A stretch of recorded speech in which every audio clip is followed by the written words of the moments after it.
নমস্কাৰ, আজি হৈছে 9 আগষ্ট। আজি সন্ধিয়াৰ কেইটামান গুৰুত্বপূৰ্ণ খবৰ লৈ আপোনালোকৰ মাজত আহিছোঁ। বানপীড়িত ছাত্ৰ-ছাত্ৰীৰ বাবে অসম চৰকাৰৰ বিশেষ পদক্ষেপ আৰু লগতে নিযুত মইনা আঁচনি বা নিযুত বাবুৰ আঁচনি লৈও চৰকাৰৰ বিশেষ ঘোষণা, বাহনৰ থাৰ্ড পাৰ্টি ইঞ্চুৰেঞ্চ সময়সীমাৰ লগতে কক্ৰজ জনতা পাৰ্টিৰ পৰা ধৰি অৰুণোদয় আঁচনি আৰু LPG গেছৰ বস্তু দামৰ বৃদ্ধি সকলোখিনি খবৰ লৈ আপোনালোকৰ মাজত আহিছোঁ। জানিব বিচাৰে তেতিয়া ভিডিঅ'সমূহ প্ৰথমৰ পৰা শেষলৈকে আমাৰ লগত জড়িত হৈ থাকক। ইয়াৰ প্ৰথমটো গুৰুত্বপূৰ্ণ খবৰ হৈছে বানপীড়িত ছাত্ৰ-ছাত্ৰীৰ বাবে বিশেষ পদক্ষেপ। বানাক্ৰান্ত ৰাইজৰ কাৰণে এটা ডাঙৰ খবৰ। অসম চৰকাৰে এটা ঘোষণা কৰিছে, বানত বিধ্বস্ত জিলা শিক্ষাৰ্থীৰ কিতাপ ক্ৰয়ৰ বাবে পুঁজি আগবঢ়াব চৰকাৰে। শুক্ৰবাৰে চৰকাৰে মুকলি কৰিব শিক্ষাৰ্থীৰ এই পুঁজি। উচ্চতৰ মাধ্যমিক পৰ্যায়ৰ শিক্ষাৰ্থীৰ বাবে 1000 টকা, স্নাতক শিক্ষাৰ্থীৰ বাবে 3000 টকা দিব চৰকাৰে। স্নাতকোত্তৰ শিক্ষাৰ্থীয়ে লাভ কৰিব 5000 টকা। এই সুবিধা লাভ কৰিব কেৱল বান বিধ্বস্ত জিলাৰ শিক্ষাৰ্থীসকলে। চৰকাৰে বাকী জিলাসমূহৰ বাবেও আঁচনি মুকলি কৰিছে। সেই বিষয়ে জানিবলৈ ভিডিঅ'টো শেষলৈকে চাব।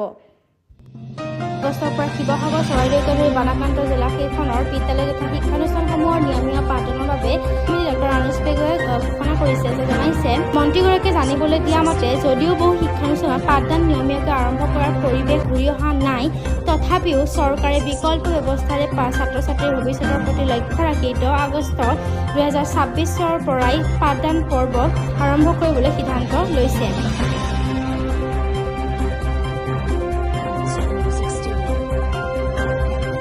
ইয়াৰ পিছতে LPG গেছক লৈ পেলাইও কোৱা হৈছে যে যিসকল গ্ৰাহক আছে তেওঁলোকৰ LPG গেছ অৰ্থাৎ চিলিণ্ডাৰ পোৱাৰ পৰাও তেওঁলোকে বঞ্চিত হ'ব। কাৰণ বৰ্তমান নতুনকৈ এটা জনাইছে যে LPG গেছৰ বাবে UKYC কৰাটো বাধ্যতামূলক।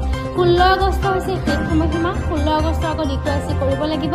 তাৰ বাবে আপোনালোকে সেই অনলাইন যোগে সেই কাম কৰিব লাগিব। তাৰ বাবে আপোনালোকে অনলাইনৰ কামসমূহ আপোনালোকৰ নিজৰ হাতত থকা যিটো স্মাৰ্টফোন বা মোবাইল ফোন আছে সেই মোবাইল ফোনতে আপোনালোকে সেই কাম কৰিব পাৰিব।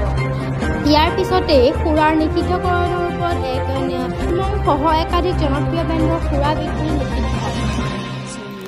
ইয়াৰ পিছতে বানপীড়িত ছাত্ৰ-ছাত্ৰীৰ বাবে বিশেষ পদক্ষেপৰ দাবী। শিক্ষামন্ত্ৰীলৈ ছাত্ৰ সন্থাৰ এক চিঠি। সদৌ অসম ছাত্ৰ শিক্ষানুষ্ঠানৰ নিয়মীয়া পাঠদান আৰম্ভ হোৱাৰ পৰিপ্ৰেক্ষিতত বানপীড়িত ছাত্ৰ-ছাত্ৰীৰ বাবে বিশেষ পদক্ষেপৰ শিক্ষানুষ্ঠানৰ নিয়মীয়া পাঠদান আৰম্ভ হোৱাৰ পৰিপ্ৰেক্ষিতত বানপীড়িত ছাত্ৰ-ছাত্ৰীৰ বাবে বিশেষ পদক্ষেপ গ্ৰহণৰ দাবীৰে সদৌ অসম ছাত্ৰ সন্থাই অসমৰ শিক্ষামন্ত্ৰী ডক্টৰ আনুজ পেগুলৈ এখন দাবীপত্ৰ প্ৰেৰণ কৰে। শ্ৰী উৎপল শৰ্মা আৰু সাধাৰণ সম্পাদক শ্ৰী সমীৰণ ফুকনে এই সন্দৰ্ভত সদৰি কৰি কয়, তেনে পৰিপ্ৰেক্ষিতত বৰ্ণিত ছাত্ৰ-ছাত্ৰীক সকাহ দিয়াৰ উদ্দেশ্যৰে ছাত্ৰ সন্থাই অসম শিক্ষামন্ত্ৰীলৈ দাবীপত্ৰ প্ৰেৰণ কৰিছে। সন্থাৰ স্পষ্ট দাবী, চৰাইদেউ, শিৱসাগৰ, যোৰহাট জিলাৰ বানপীড়িত ছাত্ৰ-ছাত্ৰীসকলে বৰ্তমান পঢ়ি থকা পাঠ্যক্ৰমৰ পৰৱৰ্তী শিক্ষাসমূহৰ যিসকল বানপীড়িত ছাত্ৰ-ছাত্ৰীয়ে বৰ্তমান ফি ৱেইভাৰ স্কিমৰ অন্তৰ্ভুক্ত নহয়, তেওঁলোককো এই আঁচনিৰ অধীনলৈ আনক। শিক্ষানুষ্ঠানসমূহৰ পাঠদান আৰম্ভ হৈছে, কিন্তু বানপীড়িত ছাত্ৰ-ছাত্ৰীসকল শিক্ষানুষ্ঠানসমূহলৈ যাব পৰা পৰিৱেশ বৰ্তমান নাই। বানপীড়িত ছাত্ৰ-ছাত্ৰীসকলৰ ক্ষেত্ৰত পৰীক্ষাত অৱতীৰ্ণ হ'বলৈ প্ৰয়োজনীয় শ্ৰেণীকোঠাত 75% উপস্থিতিৰ নিয়ম এইবাৰলৈ ৰেহাই দিয়ক। প্ৰয়োজনত এইসকল ছাত্ৰ-ছাত্ৰীৰ বাবে পাছত অতিৰিক্ত কিছু পাঠদানৰ ব্যৱস্থা কৰক। শিক্ষানুষ্ঠানসমূহৰ আৱাস নিবাসৰ নামভৰ্তি আৰম্ভ হৈছে।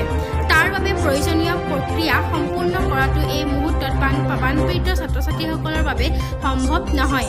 আৱাস নিবাসৰ নামভৰ্তিৰ ক্ষেত্ৰত বানপীড়িত অঞ্চলৰ নামভৰ্তিৰ বাবে যোগ্য ছাত্ৰ-ছাত্ৰীসকলক অতিৰিক্ত সময় প্ৰদান কৰক।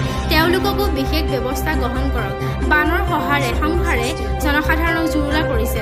বানপীড়িত অঞ্চলৰ ছাত্ৰ-ছাত্ৰীসকলে মাক দেউতাকৰ সৈতে জীৱন জীৱিকা আৰু বসতিৰ সংগ্ৰাম কৰি আছে। এই সময়ত চৰকাৰে ছাত্ৰ-ছাত্ৰীসকলক সকাহ আৰু সুৰক্ষা দিয়াটো চৰকাৰৰ দায়িত্ব। চৰকাৰে এই দায়িত্ব পালন কৰক। ভাৰত চৰকাৰৰ ওচৰত ক্ষমা বিচাৰিলে মেটাৰ মুখ্য কাৰ্যবাহী বিষয়া মাৰ্ক জুকাৰবাৰ্গে। শিশু শাৰীৰিক নিৰ্যাতনৰ সামগ্ৰী, ডিপ ফেক কমেণ্ট আৰু প্লেটফৰ্মৰ কামত হোৱা ভুলৰ বাবে বিচাৰিলে ক্ষমা। বুধবাৰে সংসদীয় সমিতিয়ে 3 দিনৰ ভিতৰতে নিঃচৰ্ত ক্ষমা নুখুজিলে ভাৰতৰ মেটাৰ আইনী সুৰক্ষাকে ধৰি কিছুমান ৰেহাই প্ৰত্যাহাৰ কৰিব বুলি দিছিল সকিয়নি।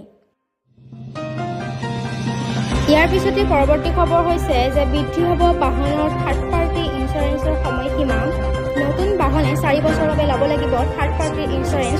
নতুন বাইক বা স্কুটাৰৰ ক্ষেত্ৰত 6 বছৰ হ'ব থাৰ্ড পাৰ্টিৰ ইঞ্চুৰেঞ্চ। কেন্দ্ৰীয় চৰকাৰলৈ জাননী জাৰি উচ্চতম ন্যায়ালয়ৰ দেশত বীমাবিহীনভাৱে চলাচল 16.54 কোটি বাহনৰ দেশৰ 30.48 কোটি বাহনৰ 53% নাই কোনো বীমা।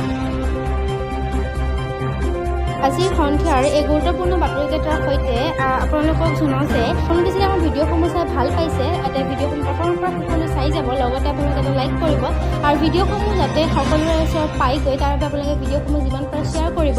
যিসকল অৰুণোদয় হিতাধিকাৰী আছে তেওঁলোক বৰ্তমান বহু মহিলা এতিয়ালৈকে অৰুণোদয় ধন পোৱা নাই, তেওঁলোকৰ বাবে ভিডিঅ'সমূহ বহুত বেছি প্ৰয়োজনীয়, গতিকে আপোনালোকে শ্বেয়াৰ কৰিব আৰু ভিডিঅ'সমূহৰ সৈতে আপোনালোকে যদি জড়িত হৈ থাকিব বিচাৰে তেন্তে আপোনালোকে আমাৰ চেনেলটো ছাবস্ক্ৰাইব কৰি ৰাখিব পাৰে, লগতে বেল আইকনটো প্ৰেছ কৰি ৰাখিব।